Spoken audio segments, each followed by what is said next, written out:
So here we are set up for a two-player game of Tessera. We have removed from the deck any cards with the black god symbol on, which is Jupiter, and tokens also. You can easily tell these cards because they don't have a number on, whereas the other two decks do. So 2s and 1s. You will split those into the 2s and 1s, give each player a deck, and then shuffle them up. Each player will be able to play 1 card to the board, and then they will deal 3 cards to themselves and choose one to play. So in this situation, I might play one here. When I'm playing, I can cover up, I can overlap, all sorts. But what I'm looking to do is match at least one of my colours. So I've matched my colour here. So in this case, I get to choose to use my card for points or for multipliers. If I use it for points, I would simply grab 2 points because my purples cover 2 squares and pop them here where the purple multiplier is. However, in this situation, I would probably choose to move my multiplier up. So now whenever I score the purple god, I will get ×2 instead of ×1. So then I would draw another card and go. So the second player might do something like, can they get a double match? Yes, they can. So they might do something like this. Now their choice is 1, 2, 3, 4, because they've got the double match points, or move both the blue and brown up. At the end of the game, you are going to score the points times the column they were in. So if I got 10 points in this column for red early in the game, but later on I was doing stuff like this, then you can see that you're going to have a lot of points in different areas, and multiplying them up is going to make a big difference. For the game runs until every player has played all their cards. There is also a 4-player variant on the back. If we just remove these cards. In this game, all the cards are shuffled in together. Each player is dealt 4, and there is a market of 3 cards dealt to the top or to the side of the board. You will add in the Jupiter tokens to every player's board and to the cards to the deck, and then you will place this piece in the middle. And this piece cannot be crossed by cards. The other difference is when a player plays a card, they immediately place the guard token on it, and you cannot play, the next player cannot play a card in that quadrant, or if it crosses the quadrants, in that half. Then they will choose a card from the display rather than having their own deck and add it back to their hand. Other than that, the rules are the same. Included with the Kickstarter as a Kickstarter exclusive are these single wild cards, and how these work is by, when you play them on your turn, it acts as a wild for as long as it's uncovered. So you get to get some real powerful bonuses from that. The other expansion, which will be coming to retail, is double cards. And each player will get one of these randomly determined at the start, and they're able to play it again when it comes out. So that is very simply the rules of Tessera. What I'm going to do now is simulate a game with a time lapse.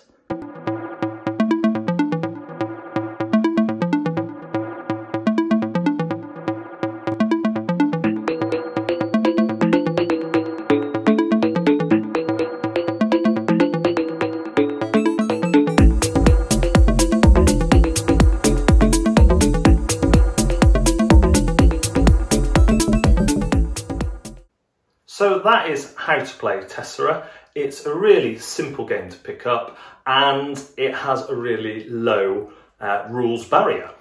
In the speed play there, the time lapse, that was my son playing his first ever game. And although perhaps he didn't understand the importance of putting up his multipliers and how many cards of each colour there were, he actually competed and only lost because he didn't get any in the 4th column. That was what won me the game, getting the 4 times multiplier. So on that level, it's really, really good.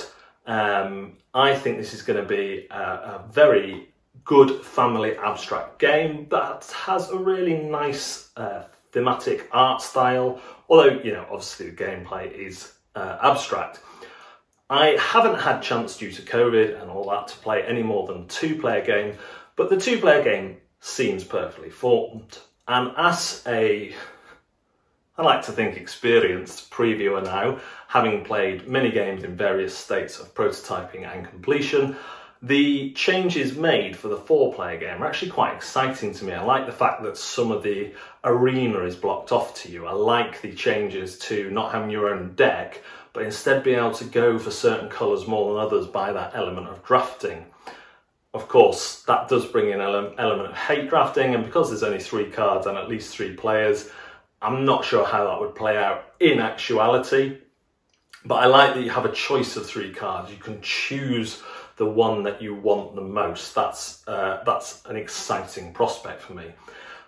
Having said that, that's not a knock on a 2-player, because I do think the 2-player is perfectly formed. I like that you have your same deck of cards, so you can actually think, oh, they've got one to come. In that game that we just played, I was thinking, right, I haven't played a lot of Browns, so I could start building up my Browns, moving it up, I think it was Brown, moving it up the multiplier to get some big scores potentially at the end, or to get some quadruple scores, which would be better than getting a lot at the bottom, potentially. Whereas you saw my son went for a load of doubles. He just got everything into one column, and that got him over 70 points, and that kept him in the game until the 4th column. So it's a game where your decisions really matter. There is the element of luck of the draw, but you know you've only got 15 cards, and there's the element of that interaction with your opponent. Do you play a card that stops what they're obviously going for, or do you play one that benefits yourself and hope that they don't cover it up? In one of my other games, I'd got 2 colours at the same time up onto the highest or the second highest multiplier, and my opponent thought I was going for one colour, but I was actually going for the other, so it was a risk that paid off. If he'd have blocked the right colour, I would have lost the game. And it's a game where your decisions cost you, but it's going to play in, it says 30 minutes on the box. I think that must be 4 players. Certainly at 2-player, you're looking at 15 to 20 minutes, and then you'll probably play again as new things kind of click with you. I haven't tried the expansions, but I really like the sound of them. I think they're kind of not obvious expansions, but if I was sitting down to design expansions to this, those are the kind of things I would want, because they would add variety and replayability to the game whilst not adding another box or another thing like that. So who's this going to appeal to? This is going to appeal to family gamers who like good-looking games. It's going to appeal to abstract gamers who want a quick 2-player head-to-head, or with the option of expanding to 4, 3 or 4 players. So I think it's going to hit a broad market. And I think if you've enjoyed Board Game Hub's previous games of Tranquility and Lilypads, then this is going to be right up your street as well. I think they're building a really good catalogue. So there is that.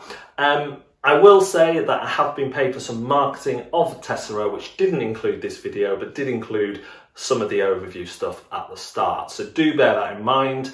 I am giving some opinions on this one, but that's because I think that you'll be able to see from the overview whether you're going to like this game or not. Certainly in play, I found there was enough options to keep me entertained. My son, who just played with me, really enjoyed it. If that's something that sounds like something you would want to play, then do follow the link at the bottom and check out the Kickstarter campaign page. Thanks very much for watching, as always. This has been Board Deck and Dice, and do check out our new Twitch channel, where we're at the minute streaming mostly video games, my son doing Fortnite, but we're hoping to move that into some board games as well. See you next time.